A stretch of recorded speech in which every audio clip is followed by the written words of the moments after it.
So, hello everyone. I think I've got a video that is shortly about to start. We've just arrived at the Natural History Museum. We're here to help them do some video conferencing, a multi-point video conference. They've been doing quite a lot of this recently, and we're going to make a case study about this one and try and encourage other content providers to do the same thing. I'm Tim Bowney from Janet. We're working with content providers like Grace at the Natural History Museum to try and get them to use video conferencing more, and especially doing multi-point events. And Grace has recently done quite a few, so how's it going, Grace? Well, it's been really interesting in working out how best to use multi-point video conferencing to encourage pupils to study science.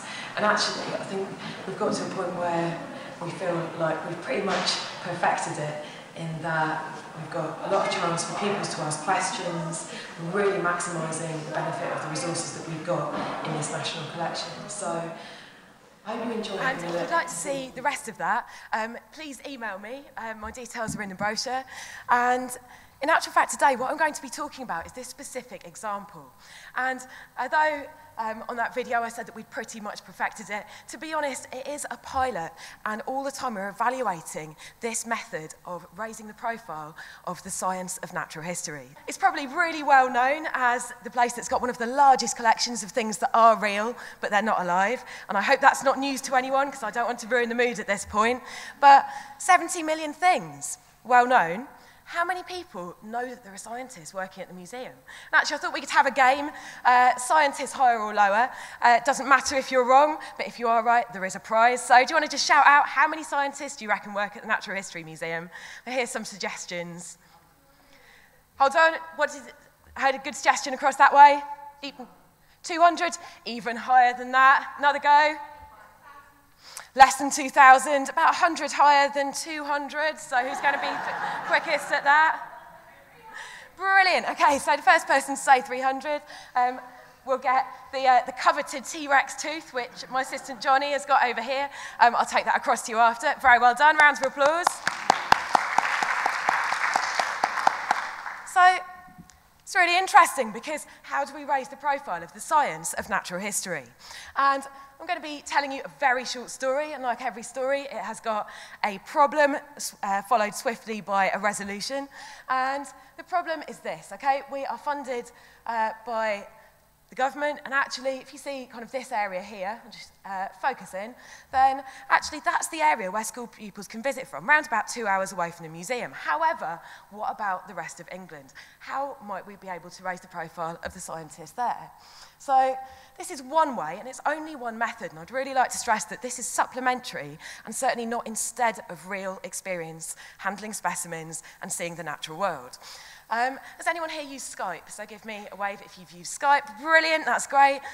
So you probably know what I'm talking about, JANet rather than Janet, which sounds a little less cutting edge, so apologies to anyone called Janet in the room, but they do prefer that you say JANet. It's actually the network. Believe it or not, all state schools have got JANet video conferencing. And whether they actually use that or not, they can actually be supported by their nearest city learning centre to get involved. So we've got two things. We've got a method, which is using video conferencing, and we've also got an existing offer, which is Nature Live. So again, give me a wave if you've been to a Nature Live session. Okay, a few people, they're brilliant, they go on in the Attenborough studio, and it is a scientist explaining their research, but also there's a host there to intervene in case they get too enthusiastic and go into too much detail, a bit like I'm doing now. So let's swiftly move on. Here's the process. I'm not going to go into that, but actually it's very similar to what Graham was saying earlier. It's all about starting at where your audience are and looking at people as individuals. So one of the methods we've got to do that is pupils email in or upload questions by video to start with, and that's a really good way for scientists to understand, you know, what level of engagement they're interested in. So we share that with the scientists when we're joint planning the sessions, and then you can see the schools take part. We have up to 10 schools taking part in a session, and it's a chance for the pupils to ask questions. And then there's follow-up, and I've rather optimistically put attitude change at the end here. And of course, it's not quite as simple as that. In actual fact, we're doing a lot of evaluation, and I thought I'd just like to share some of that with you. So obviously, I do like writing. I like writing reports, and if you'd like to see this, I'd be really keen to share it. Here's some of the things that people said. Has taking part in the Natural History Museum sessions made you look differently at science. So one was, there are a lot more jobs than I first imagined. Thought, well, that's quite interesting. Second one, it's given me information on different things involved in science and has let me know that there are all different types of creatures out there. But then finally, because I know that history can include a lot about science and evolution, which makes it a lot less boring. And I thought, well, it's small steps, and obviously I still have quite a lot of work to do. But that's part of the fun of it.